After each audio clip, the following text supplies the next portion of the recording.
আসসালামু আলাইকুম এভরিওয়ান। ওমার্স মম ফুড কর্নারে আবারও সবাইকে ওয়েলকাম জানাচ্ছি। আজকে আপনাদের সাথে খুবই স্বাস্থ্যকর এবং মজার একটি স্ন্যাক্স রেসিপি শেয়ার করব। এই স্ন্যাক্সটি এতটাই মজার যে মুখে দিলেই আপনি স্বাদের জগতে হারিয়ে যাবেন। এই স্ন্যাক্সটি বানানোর জন্য আমি এখানে 2 রকমের আলু নিয়েছি। এখন আলুগুলোকে ছোট ছোট করে কেটে আমি সিদ্ধ করে নেব। এখানে 2 টুকরা সিদ্ধ মিষ্টি আলু এবং গোটা গোল আলুকে আমি ভালোভাবে ম্যাশ করে নিব। এর সাথে দিয়ে দিব স্বাদমতো লবণ, 1 টেবিল চামচ চিনি ও 1 টেবিল চামচ ময়দা। এখন আলুর সাথে এই শুকনো উপকরণগুলোকে আমি ভালোভাবে মিশিয়ে শক্ত একটি ডো তৈরি করে নেব।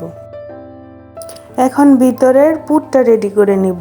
এখানে নিয়ে নিলাম হাফ কাপের চেয়ে একটু কম ভাজা তিল, 1 টেবিল চামচ চিনি এবং 1 টেবিল চামচ অলিভ অয়েল। আপনারা চাইলে এখানে সয়াবিন তেলও ব্যবহার করতে পারেন। এখন এগুলোকে আমি ভালোভাবে মিশিয়ে এক সাইডে রেখে দিব। এখন আলুর এই ডোটাকে মথে ভাগ করে কেটে নিব। এই স্ন্যাক্সটি বানানো কিন্তু অনেক সহজ।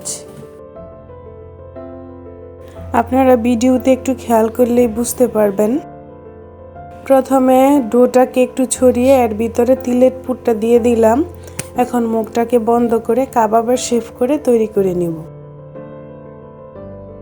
মিষ্টি আলু কিন্তু অনেক হেলদি একটা খাবার। এই মিষ্টি আলু দিয়ে যে এমন মজার একটি স্ন্যাক্স বানানো যায়, এটা খাওয়ার পরে বুঝতে পারবেন যে আসলে এটা কতটা মজার। এটা কিন্তু কোরিয়ান একটি স্ট্রিট ফুড। কোরিয়ানরা মিষ্টি আলুকে এইভাবে স্ন্যাক্স করে খায়। আমরা সাধারণত মিষ্টি আলুকে বেশি সিদ্ধ করেই খাই, অন্য রেসিপি করে কমই খাই। তো আপনারা এই রেসিপিটি ট্রাই করবেন, আশা করছি আপনাদের ভালো লাগবে। এবং উপরে আমি সাজানোর জন্য একটু তিল দিয়ে ট্যাপ করে দিলাম। এটা অপশনাল, না দিলেও চলবে। একটু সুন্দরের জন্য আমি উপরে আঙ্গুল দিয়ে একটু তিল দিয়ে দিলাম। সবগুলো স্ন্যাক্স বানানো হয়ে গেছে। এখন এগুলোকে ভেজে নিব। ভাজার জন্য প্রথমে চুলে একটি প্যান বসিয়ে এর মধ্যে দিয়ে দিলাম অল্প একটু তেল। এটাকে আমি অল্প তেলেই ভাজবো। এখন মিডিয়াম টু লো হিটে এটাকে লাল লাল করে ভেজে তুলে নিব। যারা আমার এই ভিডিওটি দেখছেন তাদেরকে অসংখ্য ধন্যবাদ। আর যারা চ্যানেলটি এখনও সাবস্ক্রাইব করেননি, প্লিজ চ্যানেলটি সাবস্ক্রাইব করে ভিডিওতে একটি লাইক দিয়ে দিবেন। এই তো খুবই অল্প সময়ে তৈরি হয়ে গেল মজাদার মিষ্টি আলুর স্ন্যাক্স। এখন আপনাদেরকে আমি একটা ভেঙে দেখাচ্ছি। দেখুন ভিতর থেকে কতটা সুন্দর নরম তুলতুলে হয়েছে। মুখে দিলেই একদম মিলিয়ে যাবে। মিষ্টি মিষ্টি এরকম স্ন্যাক্স সকাল কিংবা বিকেলে একদম জমে উঠবে।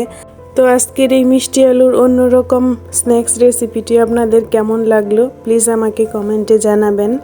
আর চ্যানেলটিকে সাবস্ক্রাইব করে চ্যানেলের পাশেই থাকবেন।